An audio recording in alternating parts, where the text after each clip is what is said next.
Computer, turn on pro lights. Welcome everybody to the Future Space Collective, where we explore the world of products for imagination, art, decor, lighting, and how to bring your space into the future. So a while back, I did a video on a star projector made by Dark Skies. Today is somewhat of a follow-up to that video. Basically, I wanted to get my hands on the competitor to that star projector, and I reached out to the company. They got back to me. Boom! And here it is now. This is the Sega Homestar Flux. Yes, that's right. The same Sega, Sonic the Hedgehog. They also make home planetariums, apparently. So this is the Sega Home Flux. Let's just take a moment, actually, to admire how cool this box design is. Like, I'm a big fan. Like, it's got these awesome little drawings on the side that are kind of reflective, and you know, there are pictures all over the box. I gotta hand it to them. The box design is great on this thing. So it actually, from what I understand, it just comes apart like that. Ooh, I like this. I like that. It's got this like shiny Sega logo. Sega Flux Home Planetarium. All right. The unboxing. Okay, so what does it come with? It comes with 2 discs. Northern Hemisphere with constellations, and just Northern Hemisphere. That's what we're looking at. What is this? Sega Toys Homestar Flux, the manual. And then of course, what we're actually all waiting to see is the unit itself. So power cables. Ooh, all right. So this is what we're looking at here. Pretty nice upon first open. It kind of looks like a giant eyeball or something of that nature. It's kind of like this black matte finish to it, this black matte feel, and then it has this pretty sturdy base to it. And then we have a bunch of buttons on what is assumably the front here. And this is the tray where we load in our discs. So one cool thing to note is that you can power this with a USB brick, and that's what they actually give you. So that's useful if you did want to connect an external battery bank to this thing, and it allows you to basically now have a battery powered version of this. Sega also sent me a ton of discs to try out with the projector. This is their 17 disc pack, I believe, which has a bunch of different patterns. Look, there's a bunch of air balloons there, hot air balloons, flowers and butterflies. What do we got? Gigantic telescope. So many, look, grand fireworks. It's got a fireworks disc. So a lot of variation here. Sega sent this to me. Just a quick disclaimer, like no money traded hands. They don't get to see the video before I post it. All opinions are my own. So I'm really excited to try this out, given all the different discs I have with it. Oh, let's check out the manual. 10 million stars of the Southern Hemisphere. Oh, it comes with this poster, it looks like, too. Look at this. It's got this sort of like 10 million stars poster. You know, I gotta hand it to Sega. This unboxing experience is quite favorable. A lot of exciting stuff here, a lot of pictures, a lot of different things to look at. This is what everything looks like laid out. So many discs I have to go through.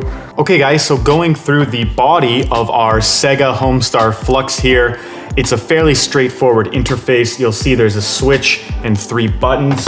What is very cool about this star projector is it is a 5-volt USB connection. So what that means is you can take the included adapter and you can plug that in. And then on the other side, because it is a USB connection, you can actually use a battery bank to now power your star projector. Okay, you can see it just turned on there. So obviously it has the on-off switch. Okay, what else we got? We got the shooting stars. Do we want the shooting stars? So there's a button for that. Then we have the motion button, and that basically controls which way do we want the disc to rotate. Lastly, we have a timer, so you can click it once, it'll put it on for 15 minutes, and then it'll shut down the device. Click it again, 30 minutes, click it again, 60 minutes. The loading of the discs is rather straightforward. The tray is right here. Pop your disc into the tray, pop the tray back into the unit, and you're good to go. One thing I forgot to mention earlier is this is a focus ring on the actual unit itself. So when you pop the disc in, depending on how far your ceiling is or the wall in which you are projecting your image onto, you'll want to sort of rotate this to get your image in focus first. So I like the overall design of it, the aesthetic of it. It's very functional. It has, a tilted so you can sort of project the light at any angle.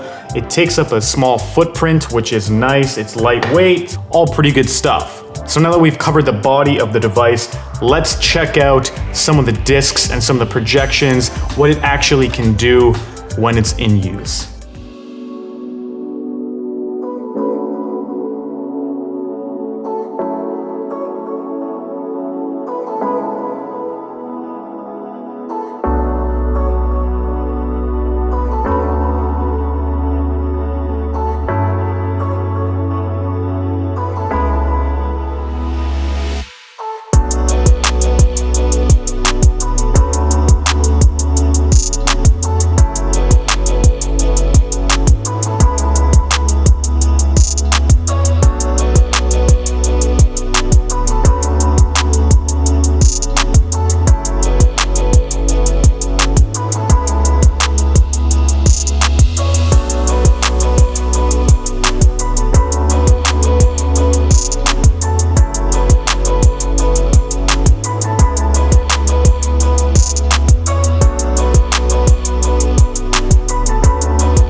Alrighty, so we've just taken a look at what our Sega Homestar Flux can do in terms of the projections.